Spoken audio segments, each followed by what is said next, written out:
kind of taking it into yourself. Again, you're being scoundrelish. You're taking it in for yourself. That's what a scoundrel does. It's all about I understand, himself. but I don't even think he realized to take out. I don't think he was that smart. I don't give him credit for. All right, I'll take out her and then I'll capture him. I don't think that ever crossed his mind until she said it.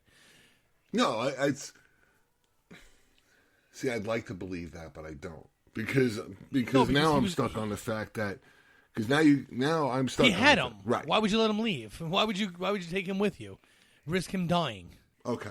So he still had to be somewhat clueless through all this. But clueless to what point, though? That's the thing. It's like, you can hear about somebody, but don't know about him until you see him. Well, or until someone points him out to you. But, right. So, right. Like, I feel like he would have known who the Mandalorian is, and now maybe he feels kind of dumb that he didn't realize this was the Mandalorian. But whatever. I mean, that's kind of a moot point, because the bottom line is he failed. But yeah. Bottom line is he failed, but... now comes and, we'll find out if we do in the next episode or so. But this looks like this is going to be the villain of all villains for Mando. This looks like to me is going to be the bounty hunter that's going to be after him. We're not going to see many others. If we do, they'll be the pawns that are easily taken out ones. But... this sniper is going to be the one that's on the main hunt for him. That's my opinion. That's how I look at it. Could be possible. Could be. But let's just, for argument's sake, for the rest of this podcast, let's just say that for now she's out of the picture, right? Right. So, yeah. Because she's out of the picture for the rest of this episode, at the very least. Yeah, she's out of the picture for the rest of the episode. What did you think of what happened when he tried the guy getting into the guild confronts the Mandalorian about this? Then we go back to, I got a job for you. Okay. Here's this. Here's who we have. Yeah, she's the highest, blah, blah, blah. And, do you want in or not? I'm trying to prove myself.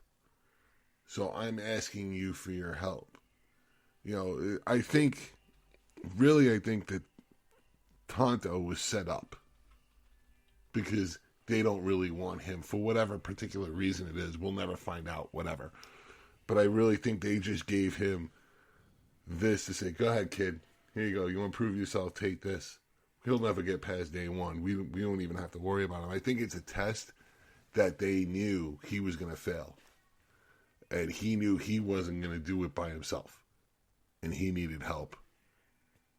Gotcha. You know what I mean? And miraculously, here comes the knight in shining armor. Quite literally.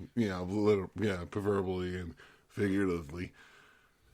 So he goes, oh my God, you're a Mandalorian. You can help me do this. And well, have a good time, kid. No, really, I need your help. Okay, well, X, Y, and Z, because, Mando does want to help the kid. Because at face value, the kid really wants to, like you said before, prove himself to the guild. But really, I can't help but think in the back of my head, and maybe it's not true, but in the back of my head that it's just a setup. Or the scoundrel's smarter than we see him to be. And who knows, for the time being, he's out of the episode, but maybe there's something, a backstory with him that we'll either never get to, or maybe we'll get a sentence of. So yeah, I wish I could believe that. I don't think they. I don't think so either. I think it's. I think it's pretty much off the map. At this point, I really, you watch that scene, and I hate to do the callback again, but you watch that scene, but you can't not watch the scene and not hear the band playing in the background. You know what I mean? You can't. Oh, speaking of that, hold on, wait, before we go any farther. Sure. So the cantina I talked about in the last episode, okay, that I'll never go back to again. They do have a droid DJ, right? which is weird because it's Cantina. They whatever. But you're in Black Spire Outpost anyway. You're not on Tatooine. But at one point when I was in there, he played that song. Really? Yeah, it was kind of cool. But we'll get into that in the other episode. But I just wanted to point that out. The droid kind of like bounces and like it's cool. The bar itself, not so much. But that was cool. That was actually. And at the end of the song, he's like, "This was one of my favorite hits of the old times," and blah blah blah blah blah. And like, I was like, "Ha, clever." Yeah, I got a couple of questions for you because I had a friend of mine go down there. Was down there the last few days that you were down there, and returned back. And returned bad time back to go to and, that land. Yeah. Yeah, because like that Thursday, I mean, we'll get into it in the other episode, but that Thursday, they way tangent here. But Rise of the Resistance opened. I did not ride that ride. Spoiler alert. It was a 6-hour virtual wait to get into the land, and then you still had to get online for the ride after that. So I did not do that. I did do Millennium Falcon, the Smuggler's Run before. Phenomenal. Awesome. Don't let a 6-year-old fly. Don't let him be the pilot. Unless you want to crash a lot. If you do, kudos. Let a 6-year-old be the pilot. But, which is what we did. And me and my 6-year-old were the pilots of that. And it didn't go so well for anybody on board. But we had fun. We had lots and lots of fun. So, but anyway, yeah, we didn't go back to that we didn't go back to Hollywood Studios at all after Thursday, which is when Rise of the Resistance opened. Yeah, I heard some, and we'll talk about it in another podcast, but, and I'll get with you on that, and we'll talk about it. But getting back to Mandalorian, so where does this leave us now? Ending episode 5, we're now in the back half of the season. Where does this leave Mando now? Well, it's kind of weird. I don't really know. I'm a little confused as to where we go from here because far too many people know who he is. Honestly, I know you think that she's going to be like the big bad guy at episode 8. Right. I think he has to go back and kill Apollo Creed. I would like to see him again. I think that was unresolved. And of course it was. And that needs to be resolved. I foresee that in at least the next 3. I see that happening for sure. But now, but it's kind of tough to tell now because in the last 4 episodes, you kind of knew where it leaves Mando, right? You kind of knew where he was going because he had a conscience. At the end of this episode, he really doesn't have one, except to bring in her alive, but only for the money. But at the same time, you're left with now what? Now what does he do? Well, all right. So we kind of skipped a few parts here. So we do find out that that Sigourney Weaver's cousin is a good person. Like she does actually care about Mando a bit. To a degree, I mean, I'm not talking about any kind of romantic relationship or anything like that, but it's not all about the money for her, right? Right. And when she kind of realizes there was no job because you just killed the person you were working for, but so all that kind of stuff happens. But yeah, I mean, look, if you've seen episode 6, because we're recording this, episode 6 has dropped today. I didn't watch it, to be honest with you. And so we're not recording it today. However, you really don't know what's next for him, where he has to, because at some point we have to get to the point where this show cannot continue season after season with him having a bounty on his head. It has to get resolved this season or early next season. And I know if it was early next season, it would drive you crazy, but I wouldn't mind it so much. I do think that the way television is written today, that we are going to get that resolution this season, and he either has to kill Apollo Creed or do something that gets the bounty taken off of him. Right. Which is discredit Apollo Creed or discredit something.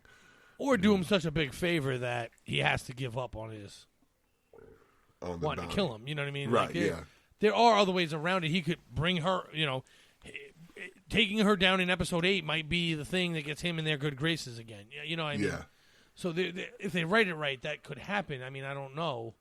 But something has to happen where this has to resolve fairly quickly. And by fairly quickly, I mean, it's only 8 episodes in season 1.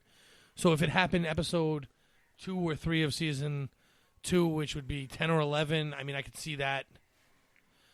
Especially since these episodes have been so short. I mean, I didn't time these last ones. I think they've been a bit longer, but we had like 32-minute episodes at one point. At one point, and then it was like 36 to 38 minutes on the second, on maybe the last 2. But I was talking about that's this. Still short. Right, and I was talking about this with a friend today, and I said, what is the time limit to tell an episode? Because there have been a lot of lashing about the length of the episodes. But like we've talked about, how long does it take to tell a story? Okay, number 1. Number 2, this is an A-plot series. Am I wrong? No, you're absolutely correct. Okay. So my only thing is, I don't think there should be a time limit. I know people flip out about that in other series and everything else, and they've been, in fact, longer episodes that people are complaining about. You do have an hour without commercials, so you should be, in my opinion, you should be trying to use it. right. But if you wrap a story up early, don't give me filler nonsense just to fill it. However, episode 1 and 2 could have been one episode. I agree. And they were both significantly short. You could have cut a little bit out and made it a straight hour. But they wanted us to have to talk about Baby Yoda for a couple days.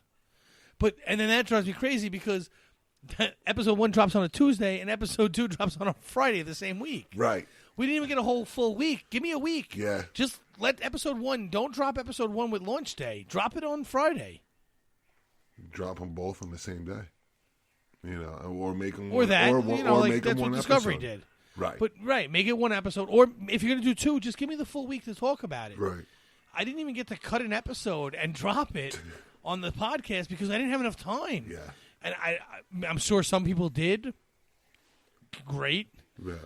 I'm not that good at editing that I was going to be able to get that done quickly enough. There may have been a live show, there may have been a live show. Right, so. and awesome, and I'm glad people are doing that, but not us. We didn't get to do that. First off, our times when I work and when you work wouldn't allow for that to happen.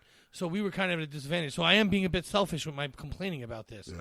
But also, I was talking to everybody I knew. Everyone I know was watching this. Yes.